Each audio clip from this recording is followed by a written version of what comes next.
Welcome back to Afternoon Live. Whether you're heading into the pediatrician for a well child check or you're worried that your little one might be seriously ill, you want to have your concerns addressed. Here with advice on how to get what you need out of your child's appointment, we welcome back pediatrician, mom, and the author of Doing It All, Dr. Whitney Casares. Great to see you. Good to see you too. Some of us get so nervous, especially first-time parents and caregivers going to the pediatrician. Yes. But we're going to relax. You're going to take care of us. Yes, relax. So number one is to remember we all share a common goal, which is to keep your little one safe and healthy. That's true. Yes, and so I actually use that kind of shared value statement all the time with my patients, and I think it's a helpful thing to use with your pediatrician if you start feeling like, whoa, are we on different sides of a team here? Yeah. Because the reality is we want to be part of your team, and it takes a couple things. Number one, it takes parents really starting to trust their own gut a little bit. If you feel nervous, you think your child is sick, you have a question, do not hesitate. Reach out. When I was a new parent, I had all the pediatrics knowledge in the world. Right. And my little one had a little umbilical hernia, which is a totally normal thing that happens all the time. And I texted it to my fellow pediatricians because it's your little one, you're so nervous, and that makes so much sense. And we get that. So don't hesitate. If you have a concern, reach out to us. Part of what we do as pediatricians is help you by guiding you to say, oh, that's something you could do at home. That's something you need to go to the ER, come in to see us. So that's number one. And number two is make sure that you have someone that you can trust. Right. So just like if you have to break up with your hairdresser, it feels like a big deal. It is tough. But it's really not. It's okay. It's okay. It happens, yeah. We're all humans. We have different personalities. Some people love that I'm self-effacing and that I like to tell lots of jokes and like be cute with kids. And some people, they want someone who like has a bow tie and looks austere and whatever. So that's okay. Remember, there's lots of fish in the sea. Yeah. And to work together, we got to make sure we have that trust. That's true. And everybody, again, like you mentioned, we're all on the same team. So you can just find that personality type or the doctor that best fits exactly what is going to work best for you in that room when you're there. Okay, you have another one here. Honesty is the best policy because you're not here to judge. Yes. We're all going to get it taken care of. Yes. So as a doctor, I'm a scientist, and that means that I'm collecting data whenever you come in. Not in a judgmental way, but in a way like, ooh, the temperatures were 101.5 for 3 days.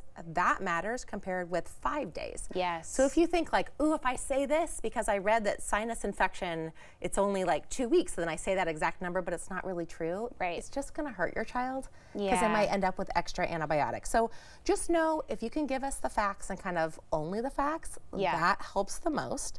And at the same time, you don't have to worry about showing your kid as the sickest version of themselves for us to get your attention. Or for you to get our attention, excuse me. So if your child has a really high fever and you're like, let's go into the pediatrician office and I'm not going to give any Tylenol or ibuprofen because I want you to see how sick this kid is. Don't worry, we believe you. Give the Tylenol, give the ibuprofen. If your child is higher than 6 months old, we don't want your child to have to suffer any more than they need to. And you've seen it all. I mean, there's not going to be any judgment of, really?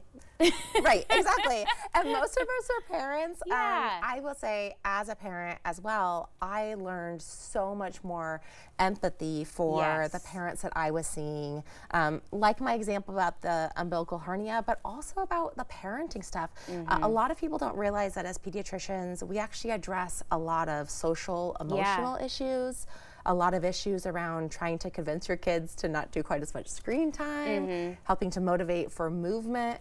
I've had tons of parents outside the room say, could you tell my daughter she needs to brush her teeth? And it works. So use us for that too. I've heard so many great stories of pediatricians helping out with potty training and all kinds of behavioral health things. And sometimes when you don't know where to turn, you can call your pediatrician and they can refer you to the next step if there's something that you're really struggling with. Yeah, for sure. One of the other big things that's come up, especially as we've leaned into more body positivity and acceptance, is I know sometimes it feels like there's this like group, the medical people, that are really interested in making sure that we keep BMIs a certain way, and then maybe a whole other segment of society that's worried about just making sure that we have body acceptance. We actually care about both of those things. We want your child to love their body, and we know that that means loving it by accepting it, feeling really good about themselves, no matter what shape, way, or form they came into this world, how they're wired in their brain.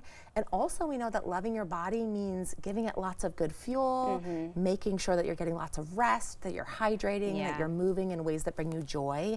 So we want to be on that journey with you as well. If you have specific ways that you feel like in your family dynamic, it would be the most helpful to talk about those types of issues, feel free, email us ahead. Always. Talk to us outside in the hall. We want to be your team members. Yeah, that's your final one. Don't be afraid to ask questions. Any question under the sun, like we said, you've seen it all at this point, right? Yep. Everything. Thank you for stopping by. It's great to see you. Great to see you too. I will have more again about Dr. Whitney on our website at katu.com, and we'll be right back with more Afternoon Live right after this.